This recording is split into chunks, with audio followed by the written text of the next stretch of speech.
It's a tremendous opportunity to, once and for all, remove the dependence on Russian energy, and thus to take away from Vladimir Putin the weaponization of energy as a means of advancing his imperial designs.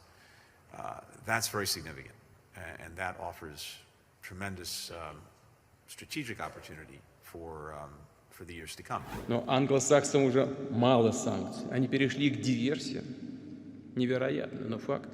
Организовав взрывы на международных газовых магистралях Северного потока, которые проходят по дну Балтийского моря, фактически приступили к уничтожению общеевропейской энергетической инфраструктуры. The United States categorically denies any involvement in this incident. Accusations and counter-accusations as the US and Russia blame each other for the attacks on critical gas pipelines under the Baltic Sea, while Europe's energy crisis deepens.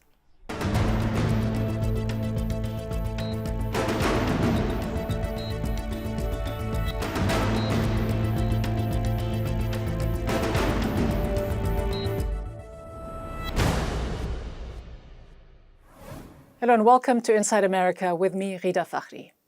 As the war in Ukraine intensifies, with attacks on key cities and critical infrastructure and warnings by the US president of the possible use of nuclear weapons by Russia, Sweden, Denmark and Germany have launched an investigation into the explosions that disabled the Nord Stream 1 and Nord Stream 2 pipelines on September 26th. The explosions, which took place in international waters within the Swedish and Danish exclusive economic zones, were described by NATO as, quote, the result of deliberate, reckless and irresponsible acts of sabotage. The Nord Stream 1 pipeline, which ships gas from Russia to Germany, and the Nord Stream 2 pipeline, which follows the same route but had not yet become operational when the invasion of Ukraine began in February, had long been in the US's diplomatic crosshairs. If Russia invades, that means tanks or troops crossing the border of Ukraine again. Then there will be no longer a Nord Stream 2. We will bring an end to it. How will you do that exactly? Since the project and control of the project is within Germany's control. We will, I promise you, we'll be able to do it. It is no secret that the US has always strongly opposed Europe being a large importer of Russian gas, but would it go as far as to attack the pipeline as President Biden might have hinted? And what would Russia stand to gain by destroying its own pipeline when it could simply have turned off the flow of gas, as it has done in the past? Admiral Michael Rogers served as director of the U.S. National Security Agency and commander of U.S. Cyber Command from 2014 to 2018. He joins me now. Admiral Rogers, at the beginning of the war in Ukraine, you warned that cyber warfare will play a significant role in this conflict. What did you have in mind? What I thought we would see was a Russian attempt to use cyber as a vehicle to both inflict damage on those nations that are executing the sanction regime, as well as targeting infrastructure within Ukraine. We've seen them very much go after via cyber infrastructure in Ukraine. We have not, knock on wood, seen as much activity directed against the sanctioning states as I thought we might. Where does the attack on the pipelines, the Nord Stream 1 and 2 pipelines, fit? So first of all, we have to acknowledge we do not yet know who did this. The first point I would make is two different pipelines, widely geographically dispersed, experience explosions almost simultaneously and multiple explosions. So that suggests to me this is not an accident, that this was a designed event. Now, the million-dollar question clearly is, well, who did it? That's a matter under investigation. And, you know, my going in perspective would be the Russians would be most likely, but I acknowledge we need to complete an investigation and actually make a determination based on evidence. But if the investigation is ongoing and if we still don't have all of the elements that we need, how can you make a predetermined suggestion that it is the Russians? So what you try to do is the most likely. If you lack evidence, in this case, you generally go with the most likely scenario, even as you acknowledge that you don't have perfect knowledge here. But what is the motive, though? Because, I mean, a lot of people will agree that it's just a handful of state actors who might be behind this, including the United States, and they suggest that you need not just capability and means, but motive as well. What would be the motive for the Russians So to one blow of up the their own reasons why I pipeline? would say it is most likely that it is the Russians is the fact that who has the most to gain from the disruption of the two major pipelines moving natural gas from Russia into Germany and then by extension on to elsewhere in Europe. To me, the most to gain from that scenario, the disruption of that, is Russia. And it's very consistent to me with Russians' use of energy as a weapon, if you will, as a vehicle to influence and to try to shape the choices that Germany and other nations are making and how they, Germany and other nations, are dealing with the Russian invasion of Ukraine. But again, why would they blow up their own critical infrastructure, something that they have spent years building, that they've spent billions of dollars on? It doesn't seem to make quite a lot of sense. Whereas on the other hand, a lot of people will say the US has more than just motive. We have the statements that were made back in February of last year by the US president saying that, the US will make sure that it will bring an end to Nord Stream 2. I mean, why haven't we seen any explicit ironclad proof that the Russians did it?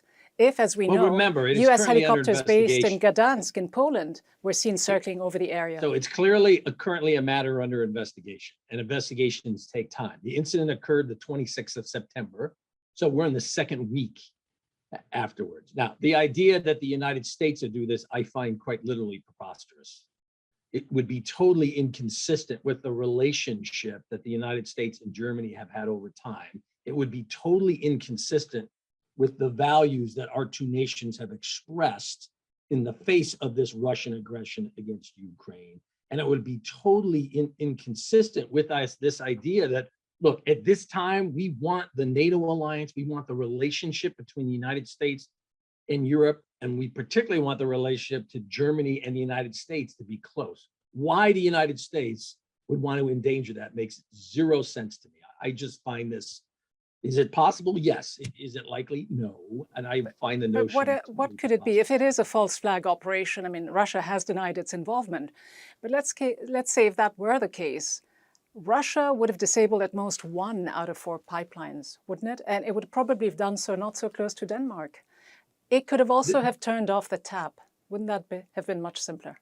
This is much more about, to me, it's less the dynamics of which particular of the multiple pipelines, and it's much more about sending a message. And Nord Stream is also an interesting choice, whoever did this. The two Nord Stream pipelines are an interesting choice because they have been at the center of this debate, if you will, about what is the best energy strategy with respect to Germany and Europe and Russia. So again, I'm not surprised that it would be the Nordic 2 pipelines as opposed to a couple of the others. But what do you make of the fact that the US never really hid its hostility towards Nord Stream 1 and 2 and always disapproved of European Soviet Union gas trade, even at the height of the Cold War? Hostility is a totally inappropriate use of terminology. Did the United States disagree with the use of Nord Stream as a vehicle and as a symbol, if you will, of this dependence that Germany had created over time with Russia with respect to natural gas? Yes, and the United States has also always been very direct about that. We thought it was a bad strategic choice. On the other hand, the United States has also very publicly acknowledged Germany must do what they believe is the right thing to reflect their national interest, even if we disagree. And in the end, remember, it was a German decision to shut those 2 pipelines down. It wasn't an action that the United States took. And it's something that Germany decided was in their best strategic interests. Well, Germany decided, but under quite considerable pressure, one would argue, from the United States. After all, the new Chancellor, Admiral, you remember what it believes. You remember the incoming Chancellor Olaf Scholz standing next to President Biden when he did say, we will bring an end to Nord Stream 2. I mean, could it be compelling circumstantial evidence that the US might be behind this? Not to me, but others may have a different view. I acknowledge that. I just find this more than a little preposterous. But some people have suggested that President Biden's words carried more than just a hint of what was later to come.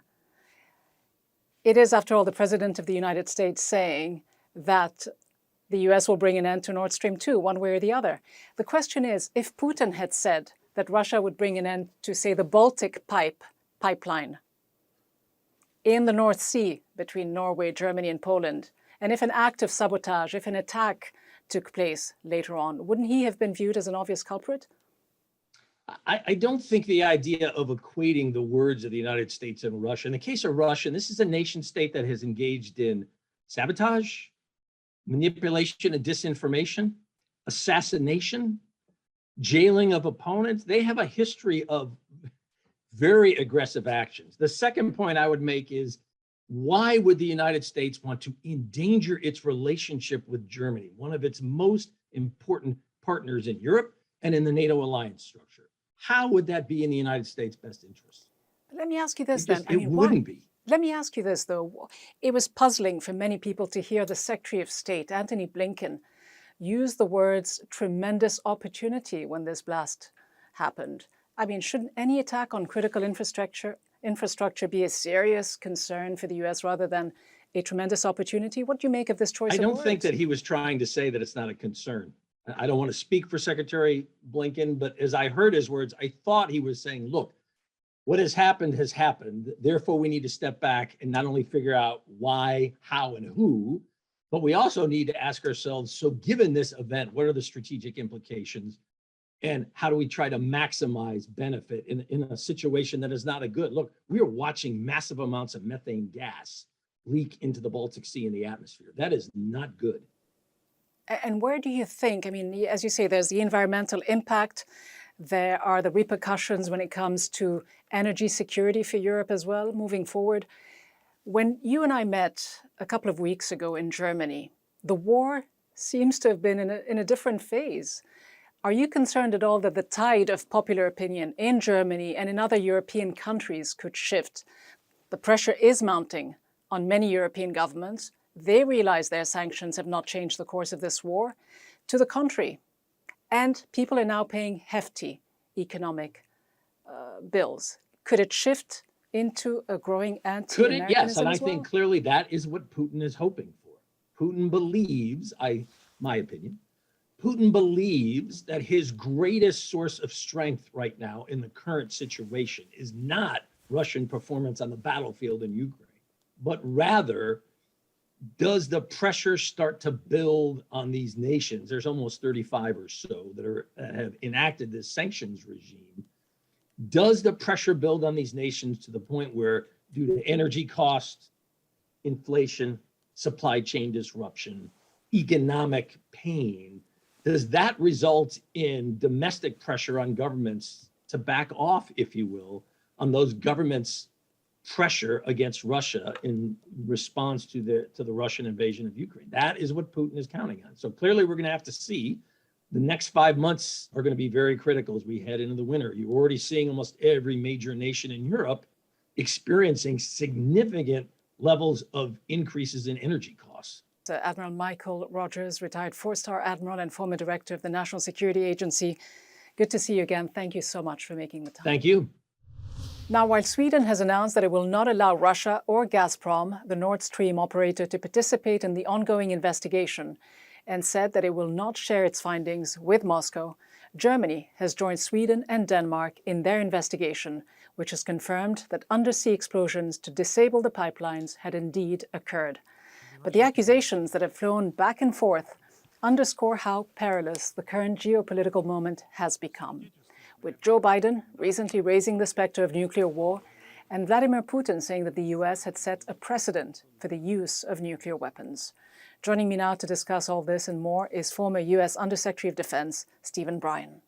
Stephen Bryen, the consensus here in Washington is that the explosions could only have been done by a state actor or state actors with the means, with the capability, and of course with the motive. Many people here, of course, point the finger of blame at Russia, but based on your own experience and what you have seen so far, is there any corroborating evidence that Russia actually blew up the pipelines? None at all, as far as I can tell. I mean, I've been looking at this from every angle. Who did it, and how would it be done? And clearly the Russians have the capability. So does the United States. So does the Germans. I mean, lots of people have this capability, but there's no compelling evidence that says who did it. Does it then defy logic to point the finger of blame at Russia? A former Austrian vice chancellor wrote this recently. He said, "There are experts who want to explain to us that Russia has blown up its own pipeline, although they just had to turn off the tap." Do you agree? Yeah, Would I it have do been far agree. I simpler mean, for them to do that? yes, I mean, the truth is that the Russians have turned it off, as you know, both Nord Stream 1 they turned off, and Nord Stream 2 never operated. It's never been used. But why would they blow it up? I mean, it's very hard logic to come to the argument that would take away all their leverage over the Europeans, it seems to me. So if not Russia, then who? Because as you say, there are several Well, actors who that's could the have done big it. question. Could I the mean, US have done it? look, there were two incidents, some many hours apart. The first one was around 7 o'clock. I think it was 7 o'clock in the morning on the 26th. Then that was the one off of Bornholm, and then the second one many hours later, I think around 7 o'clock at night, which was off the Swedish coast, and which was a much larger explosion, by the way. So there were these two incidents, which means that some kind of coordinated operation was going on. And one would guess it must have involved underwater vehicles, because I don't see any other practical way it could have been done without it being noticed, let's say. Do you believe that if there was ironclad proof that the Russians were behind it, we would have seen this evidence by now? Because, as you say, there was quite a bit of military activity in the neighborhood. There was the Baltic Ops going on, and we know that a few, if not at least one, American vessel stayed in the vicinity. There's also suggestions of radar evidence of US helicopters circling in the area. If there was that ironclad proof, why don't we have it? Well, there were US helicopters before the incident, but not during the time frames of the incident. And there was a US P-8 that flew over the site probably after the first explosion happened. So we know that. But there was a vessel that stayed behind after, correct? Well, I wanted to follow up to say that that doesn't account for anything underwater. Submarines, for example, or miniature or remotely operated vehicles, any of that stuff, none of that's accounted for by what was visible above the surface. But again, just to clarify, if not Russia, who do you think is the most likely culprit? Well, that's a very difficult question, I think, because different people had different motives. I mean, the Ukrainians had a motive. It would be a stretch to see how they could get themselves to the Baltic, but they had a motive. The US had a motive. But why would we do it? I mean, it would be a tremendous risk for the United States to do something like this.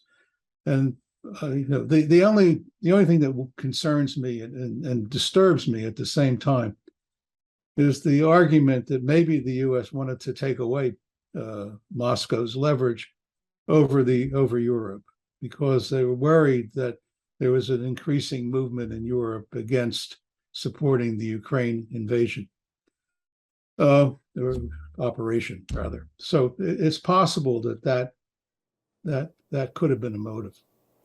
Talking about a motive, Dr. Bryen, it's an issue that several previous administrations, US administrations, have been intent on, stopping European dependence on Russian energy, replacing it with North American oil and gas. Condoleezza Rice, in fact, a few years ago, said this. She said, over the long run, you simply want to change the structure of energy dependence. You want to depend more on the North American energy platform, the enormous bounty of oil and gas that we're finding in North America. You want to have pipelines that don't go through Ukraine and Russia, she said. For years, we've tried to get the Europeans to be interested in different pipeline routes. It's time to do that. So some of that is simply acting, and acting as quickly as possible. We know that for years, the German Chancellor, Angela Merkel, fought hard against some of these efforts to impose sanctions on the Nord Stream pipelines, to try to stop it somehow. Was the Ukrainian war the perfect pretext that some were looking for to act on it and put an end to it once and for all? No, I think the Ukrainian war occurred for other reasons. Look, I worked on the Yamal pipeline business in the 80s in the Reagan administration, trying to stop it and trying to convince our European partners not to go down that route. So I'm very familiar with it. We used export controls, for example, to try and prevent equipment from going into producing the pipe and laying the pipe in Russia and all that stuff. But we failed because at the end of the day, the Europeans wanted to go ahead, and the Russians, of course, went ahead. That was then the Soviet Union. And the reason we did all that was because of NATO and our concern about NATO being able to operate if the Russians had a sledgehammer on it, being able to cut off energy to Europe. So it's definitely a very sensitive issue. By the way, originally, we tried to convince the Norwegians to provide more natural gas to Europe. And I would note that just this past week or so, the first new pipeline between Norway and Poland has just opened, bringing natural gas into Poland. So that could have happened a long time ago, but in those days, no one wanted to do it. Let me ask you finally about the investigation that's going on. Hypothetically, is it conceptually thinkable that Denmark and Sweden, or Denmark, Sweden, Germany, who are all conducting an investigation, would point the finger at Washington? Because that would break up NATO, wouldn't it? I think it would certainly make it difficult for them to join. But if that is the case, how credible could the investigation be deemed? Well, I'm not very pleased with the way it's being handled. The Danes said they collected some debris, although we don't know what that debris is.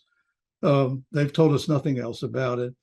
The Russians were excluded from being involved in the investigation, even though it's their pipeline, which is quite unusual, which is sort of saying, well, you're guilty, so we're busy trying to prove it.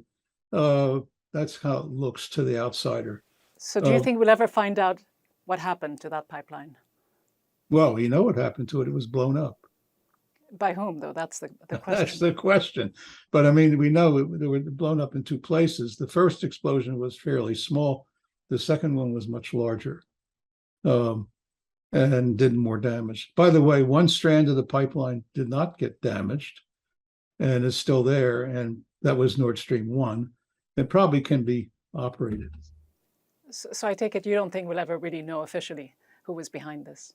Well, I think there's, if there was any evidence that really pointed the finger at Moscow, we would know about it.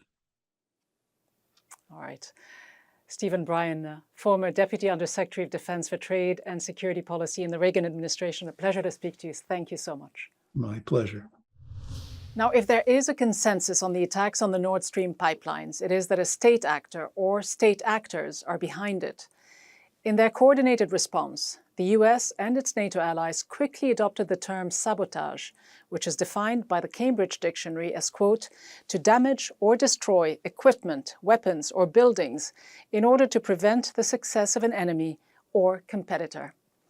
Pending the outcome of an investigation from which Russia is excluded, despite being the co-owner of the pipelines, viewers will have to decide for themselves who is the enemy and therefore who is the culprit. But however one looks at it, disabling the Nord Stream pipelines was not just an act of sabotage, but an act of war. By Russia against Germany and other shareholders in the Nord Stream consortium, or against Russia by the US or whoever could be behind the attack. Simply put, the deliberate targeting by state actors of critical energy infrastructure worth up to $20 billion is more than an act of sabotage, just as the targeting of an LNG tanker on the high seas would be. Hybrid warfare is not new, but we've crossed another threshold. And so, in short, the attack on the Nord Stream pipelines is a far cry from presenting, quote, an opportunity to wean Germany and the rest of Europe off Russian natural gas once and for all, as Secretary of State Blinken bluntly suggested, and as Washington has sought for decades. If there is a short-term opportunity, it's for the continuing sale of US liquefied natural gas to Europe at a premium on the tight spot gas market. That may be the prize with a Z for Washington. The price with a C for Germany and Europe could become too costly and unsustainable in the long run, which would eventually put the United States on the spot.